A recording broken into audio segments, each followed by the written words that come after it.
And welcome to this week's edition of the Reins on the Cardinals podcast here on STLSportsPage.com. Rob Rains, pleased to be joined as always by Mike Rains as we talk about the Cardinals and what's been going on and off the field this week. Mike, how are you today? Doing good. We got a lot we can talk about with this team.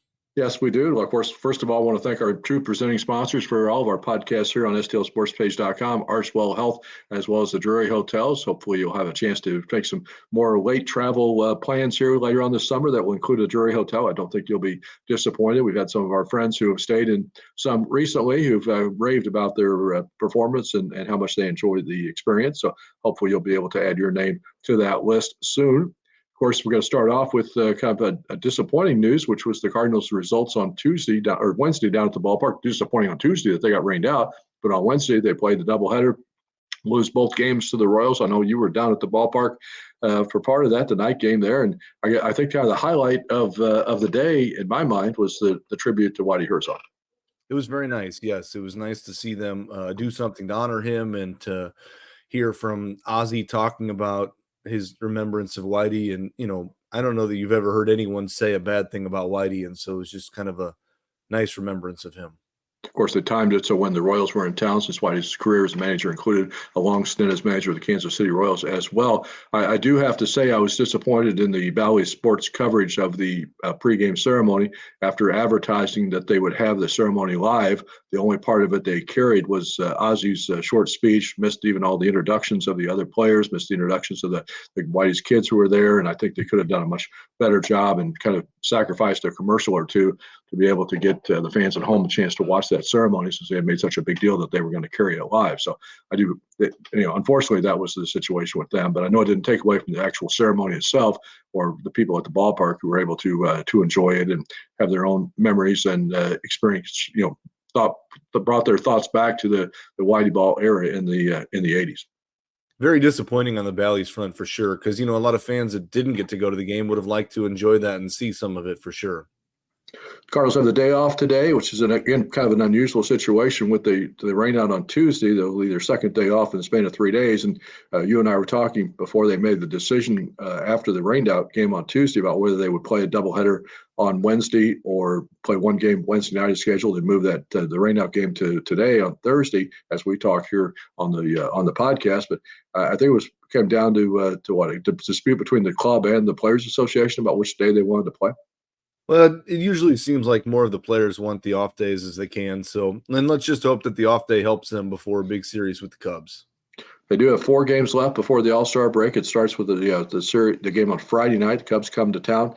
And another bone to pick with Major League Baseball, of course, it's going to be an Apple TV game, not on the regular Bally Sports Midwest. We can't have anything easy, right? It has to be something we have to. Us people in a certain demographic audience have to figure out how to watch the game now. I think that's just our generational gaps here as we dive into the 21st century of streaming versus. Well, even if you have streaming services, though, you may not subscribe to Apple TV. You may not. That's correct. So, anyway, I don't have a problem. We've talked about this before, and we don't have to get off on a tirade here. I don't have a problem with Major League Baseball trying to expand its audience base, go to streaming services, put those games on Apple TV or Peacock or whatever other alphabetical list you wanted to make, but keep them available on the regular channels as well that people are used to finding. If their whole goal is to bring in new people, new audience, they can do that on those new channels with putting the game there. But don't take it away. I understand that, but don't take it away from the people. They're already paying a lot of money to have Bally's and the other local broadcast teams in other cities. They're already paying a lot of money to carry those games on their platform. Correct. And now you're taking that game away from them. But when a Peacock or an Apple comes in and offers more money than they would be making from those regional networks to show exclusive rights and not have it broadcast on the others, MLB is going to go where the money is. We all know that. Well, I understand that, and that's a shame, though. It's kind of what's happened to not only baseball but society in general. So anyway, that all being said, the Cardinals and Cubs are going to play Friday night. Sonny Gray is going to pitch, and then they have the day-night doubleheader on Saturday, which again, money. Why are we playing a day-night doubleheader? So they can have 2 gates, so they don't lose that gate instead of playing a straight doubleheader. And from a fan standpoint, it's fine because you're getting, by and large, you're getting different people. Although I don't know what the season ticket people are going to do, but by and large, you're getting different crowd in the stadium for each of those 2 games. But if you happen to work at the stadium or happen to be a media person covering the game, you've got about 3.5 hours to kill in between both games. So we're never going to get away from that either. But it's also a pet peeve of mine that they can't just play a straight doubleheader. Well, and I think that's part of the challenge with the new schedule that you have now, right? By trying to play every team, Right. Just once or a much smaller number, your options for, keeping those games on off days or similar days and not playing doubleheaders start to go out the window. And then, from a Cardinals standpoint, why wouldn't they want to try to keep the money that they would have had originally on that regular game that they lost because of Mother Nature? Yeah. Well, I understand. I get it, and I know it's not going to change, but it's just also a little bit frustrating that that's the way we are now. And it's not just the Cardinals that do that; it's every team, of course, that does that. Cardinals, as we said here, talking today, 48-44 so far in the season. As we mentioned, 4 games to go before the All-Star break, all against the Cubs. Very important games. 5.5 games behind Milwaukee in the division. But I think you also look at the wild card race. Cardinals right now sitting with a 1-game lead for the second wild card spot, but you've got 8 teams bunched within 3.5 games of each other, and I think it's going to make for some interesting discussions as we go farther along in the month of July and get closer to the trading deadline.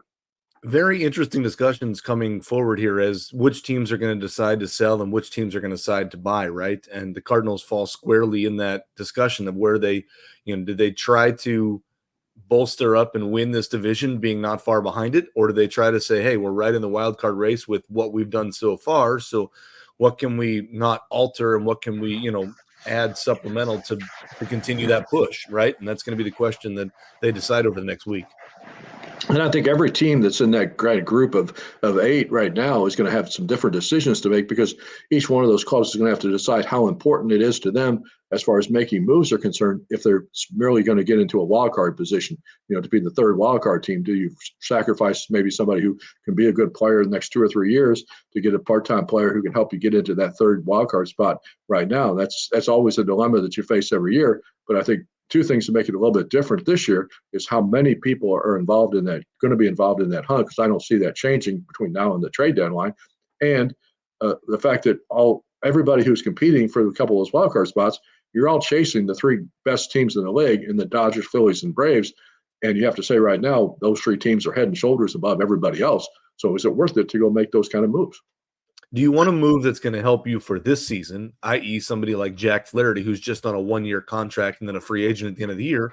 Or are you trying to make a move that's going to alter your club for not only this season, but the next multiple seasons? And the top arm probably out there right now is a Garrett Crochet that all 30 teams want because he's leading the American League in strikeouts right now. So, a player like that is going to cost you a lot to give up, but he's going to alter your team for a long time. So what kind of move is your team looking to make? What kind of move are the Cardinals looking to make? And I think we're going to find those answers over the next 2 weeks. As we sit here today, what do you see as the Cardinals' biggest need coming up before the trading deadline? What move, not necessarily who, but what move would you like them to make? Well, here's the question to me. As I look at this team right now, what is the one stat that jumps out to me that's glaring over all other stats right now? And that is this team has a minus 38 run differential on the season. Now, that still puts them in second place in this division, which somehow is great. But that minus 38 run differential is third from the bottom in the National League, only in front of the Marlins and the Rockies, who are terrible and already out of it in both races here. So is that a conversation you want to be in? And what's going to fix that run differential? Is that starting pitching? Is that bullpen pitching? Is that the bullpen not being overused and coming in the 4th inning in certain situations here?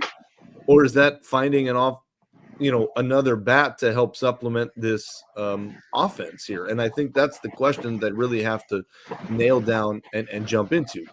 To me, I really think that need is a proven starting pitcher is what I would like to see.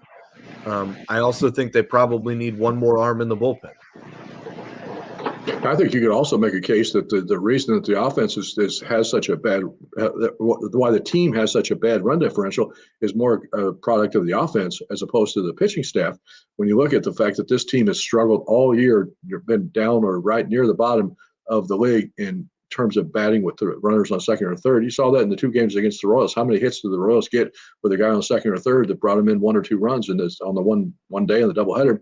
whereas the Cardinals didn't even have an at bat in the day game with the runner in scoring position until the 2 outs in the ninth inning, and they just traditionally, have not, at least all this year, not hit well with runners in scoring position. Now, I know you get arguments to say that's a fluky stat.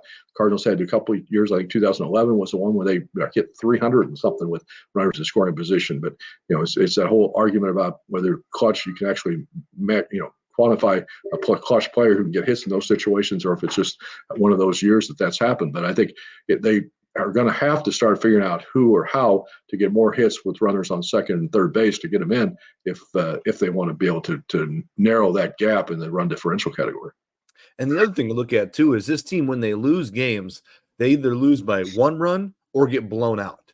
There's no like 3 and 4 run losses in between there for the most part. They're either losing, 11-2 or 5-4, right? And so that's the struggle, is like, if this team had somehow figured out a way to flip-flop those 1-run losses into wins, all of a sudden this record would look very different. And I think that run differential would also look different because, I don't know how many 1-run losses they have. It's probably at least 10, if not more. And so all of a sudden there's 10 runs. Well, maybe it's 20 because you have to win that game by 1. So then all of a sudden your run differential looks very different, right? Correct. Yeah, so I think it's going to be interesting to see about that. Of course, the offense did get one boost this week with Lars Nootbaar coming back off the injury list. He moved it back into right field. Hopefully, he is batting in the middle of that lineup. He's going to let him put Burleson in the DH more often. Probably maybe play a little bit of first base sometimes. So hopefully that'll be a boost to the offense. One of the guys that kind of we're hoping would be back shortly after the All-Star break is Tommy Edman. We're not sure what his status is. He had to come out of or it actually didn't even start the game on Wednesday night in Springfield. He was scheduled originally to start in center field. He played his first game on Tuesday night as a DH. Of course, coming off the wrist surgery last October. Anyway, it was in the original starting, but supposed to play that before the game. That's what they said. Then in the original starting lineup comes out from Springfield last night. He's listed as a DH. Then lo and behold, when his turn comes up to bat in the first inning, he's not in the lineup at all. So a couple conversations I had late last night said that it was just kind of some general soreness that he was suffering, but didn't feel quite right. So decided not to push it. Obviously, plenty of time here to get back. So he hopefully is going to be in the lineup on Thursday night, but that's nothing specific that happened. But it's still, I think, a little disappointing that he played one game and then was too sore to play the game 2 on Wednesday night. The story of the outfield really is going to dictate some of this trade deadline too, right? Because that's one of the biggest things to figure out is Nootbaar going to stay healthy and be back to the, offensive firepower that he was before? And then who's going to fill that center field gap role? And right now Siani's been great defensively, but offensively hasn't done a whole lot. Carlson hasn't provided much of a spark there. So, the question is, does Edman come back and do that? Or do you add a bat there? And that's a question that they got to figure out within the next, little bit of time here. And if they think Edman's going to come back and add that spark, then all of a sudden you got a log jam. And so who's the odd man out? And you still got Jordan Walker sitting in Memphis. Now, I know he hasn't had the greatest year in Memphis, and there's been some people saying that, maybe he'll be on the trading block. I don't see it for a couple of reasons. One, he's still 22 years old. The Cardinals still have invested a lot in him. They think he's going to be okay in the future. And the second part of that is, you want to make a trade, not just as far as Jordan Walker is concerned, but anybody that you look at trading, you want to trade when their value is the highest that it can be to bring you the most in return. And right now, if you tried to trade Jordan Walker, yeah, a lot of people would love to have him, but they're not going to give you much. So you'll be trading really, really low. And I just don't see the Cardinals having any interest in it. There's no reason for them to do that. This is not a popular opinion, and no one will agree with this take that I'm going to say. Okay. But the guy who has the most trade value on this team currently is Alec Burleson. Well, I would agree with that, but that doesn't mean you're going to trade him. You want to find someone that's going to actually bring back a big piece to this offense. If that piece becomes Garrett Crochet or the top starter that's out there, it's going to take someone like Alec Burleson to do that. So the question that the Cardinals have to figure out is Edman going to be able to come back and provide a spark? Is Nootbaar going to stay healthy? And if they are, then you got some options. Now, we both know sitting here today, there's no way they would ever trade Alec Burleson. That's not going to happen. But I'm just saying, like, that's the type of guy that it's going to take to get some of these starters that are out there. Which is probably why the Cardinals haven't made more trades, right? I mean, they've some of the trades that they've made, that have come back to hurt them a little bit, and I think they're a little bit reluctant to move somebody that has some success because they're afraid he's going to go somewhere else and play even better, and then they look bad again. So it's going to be an interesting trade deadline. Speaking of Edmund playing at Springfield, I do want to mention that we had a good time down in Springfield last weekend. Got to spend some time with Quinn Matthews, the Cardinals' fastest rising prospect, obviously the 4th-round pick last year in the draft out of Stanford University. He's headed to the Futures game on Saturday. You'll be able to see him down there, even if you haven't been able to get down to Springfield and watch his 2 starts there, since he's kind of rose up through the farm system in a hurry this year, his first year of pro ball. So we've got an in-depth feature, Ellen Quinn, on the website stlsportspage.com. So hopefully you'll be able to check that out and to get to know a little bit about him. It was interesting how he talked to him and his sister and one of his college roommates at Stanford. Got a lot of inside background into what kind of fuels him and what makes him, it's kind of driven his rise to success so far this season. So I think everybody who gets a chance to check it out will enjoy it. Yeah, competition drives a lot of people, right? And the excitement and the competitiveness is really what helps, and I think that's what fuels a lot of family issues, right? And things, because like BJ and I are always competitive, and so it's it's an interesting story that people should check out. So. Of course, speaking of the Futures game, Tink Hence, the Cardinals' other, generally considered the top pitching prospect, right above Quinn on the rankings right now, was also supposed to be going with him to Texas in the game, but he's had a couple little injury setbacks that have slowed him down. He hasn't pitched for a couple of weeks, so he's not going to the Futures game. He's been throwing some bullpens and is supposed to start either Saturday or Sunday for Springfield. So don't think it's any long-term situation or any serious injury situation, but enough to keep him from going to that game. And of course, he was also able to pitch in that game last year, so he was disappointed when I talked to him last week, but understood the reality of the situation. The other thing coming up, of course, as we head to the All-Star break, and I know probably it's maybe not necessarily as popular opinion as you mentioned there earlier on some of our takes, but the draft starts on Sunday night, and of course I've kind of developed a good, bad, whatever reputation of really enjoying the draft, maybe a lot more than other people. So definitely looking forward to these 3 days with the Cardinals trying to bolster their organization and bring some new talent into the organization. Most important pick they have is on Sunday night. They picked 7th overall in the draft. Of course, they could have gotten a lot higher if the lottery tickets had fallen their way, but it didn't. So they're picking 7th, which is still the highest pick they've had in the draft since 1998. So really, I don't know what they're going to do, but there comes with one mantra about that pick: they can't screw it up. They've got to get somebody who's going to be a future star that goes move right to the top of the prospects in this organization. This is a very important pick for the Cardinals and one of the most important picks they've had in a long time. And I think that's proven by right now when you look at, Steven Matz got hurt, we need a starter. Well, the lack of available starters ready at Memphis is kind of really proven that issue here, right? And so it may not be a starting pitcher, it may be somebody else, but this pick is really important for them. Everybody always says about the baseball draft as opposed to, say, the NFL draft or the NBA draft. Of course, you're drafting for the future. You're not drafting necessarily to fill a need on the big league roster right now. You don't do that like you do in those drafts because in most cases, very, very seldom does somebody come directly from the draft to the big leagues. So it has happened, or within a year that's happened, but not very often. Usually you need 2 or 3 years in the minor leagues, even if you're a college player. So that's why you just got to take the best player available. But you can also point to 2 examples right now that are in the majors. One of them is an all-star this year, and Paul Skeens with the Pittsburgh Pirates, who was drafted last year, and I said it does happen. I just didn't say it's not usual. But I'm saying, and there's another one, the first baseman for the Angels, Nolan Schnell, was drafted, and 40 days later was in the big leagues. So there are guys that can get it right when it happens. Mm-hmm. On the average, that doesn't happen. Now, I agree, but it can happen. I think the Cardinals would like to take a college hitter, a position player with that pick, but of course the board has to follow their way to be able to do that. There's generally, I think, a group of 6 college hitters that are considered in the top 10 picks, and that should be among the top 10 picks in the draft. You got 2 high school players that are ranked up there and 2 college pitchers.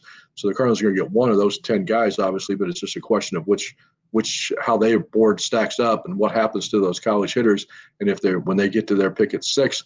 Or at 7, are both of those college pitchers sitting there? Are they better than the college hitter, Chase Burns and Hagen Smith, the 2 we're talking about? Or the 2 high school players, is one of them probably Bryce Renier, who's a product of Harvard Westlake, the alma mater of Jack Flaherty, is the guy generally considered the best prep player. There's a couple teams ahead of the Cardinals who might go that route. So the draft is always fascinating because you never know. The Cardinals are in a little bit different position. As we mentioned, they're usually picking 18, 19, 20, something like that. So it's a lot harder to predict who's going to fall and be there, like Nolan Gorman fell to them in one of those spots. But this time they have to have somebody who was generally considered to be a top 6 consensus pick fall if they're going to get lucky and get a player that I think they really, really want. It'll be very interesting to see how it all shakes out on Sunday night. Of course, we'll have all the complete coverage, not only the first round on Sunday night, but it continues on Monday and on Tuesday as well for the rest of the draft. Now only 20 rounds instead of it used to be 40, but there's still always interesting stories, always good fodder for material there and that comes through in that draft. So we'll have all of that covered for you here on the site. I hope everybody can also is signed up for the STL Sports Page newsletter. We'll have the new newsletter going out later today. Mike is a contributor to that as well with his 3 likes. I know he's working on what he can say that he's positive to like about the Cardinals this week, but you'll find that out in the edition of the newsletter. If you're not signed up already, you can email us on the website at stlsportspage.com and we'll be able to get you signed up for the newsletter. It comes out usually about once a week. You got your 3 likes? The one thing as we look forward to this important Cubs series this weekend is, I don't want to sit here and say that we're negative on the team and the way they're playing, because the team is 6-4 in the last 10, and they are trending in the right direction and moving up. You just look at it from the frustrating spots of you dropped 1 to Pittsburgh, 1 to Washington, and 1 to Cincinnati, which at the end of the day is still a winning series or splitting the series, as the case in Cincinnati. But they're games that this team can win, and I think that's what the frustrating part is, because you look at it and they're not out of these games. But as we complained about on the last podcast, or the last 2, was the lack of hitting there from Nolan Gorman. Well, the last 2 weeks, he's really turned it on, and he's leading this club with a 317 average over the last 15 games. So things are starting to look the right direction for him. And the guy that they've got to get going really is Arenado. I know he hit a home run in the day game on Wednesday, but he's still, I think, even he would say it's been a very disappointing first half of the season. Which is crazy because he would say that. But again, over the last 15 days, who's second in batting average on this team? Nolan Arenado, 314. So, and maybe that's a trend. Maybe that's a good sign. We can hope. And if they start moving in that direction. Correct, but we make a big difference. So, make a big difference. And then, of course, we'll also be watching for Ryan Helsley, the Cardinals' lone all-star at the moment. Always still some situations where somebody's going to decline to go or an injury comes up that there's a chance 1 or 2 guys on the club might still be added to the all-star team. But as of now, Ryan Helsley, the only one, and, of course, very deservedly so for the first half that he has had. So we'll see what happens with this weekend against the Cubs and then enjoy the all-star break and be back with another edition of the Reigns on the Cardinals podcast here on stlsportspage.com. Rob Reigns reporting here. Mike Reigns, thank you for joining us. Have a good day. And again, thanks to our sponsors, Archwell Health and Drury Hotels, for making this podcast and all of our content here on stlsportspage.com free and available to all to read. Have a good day, everybody.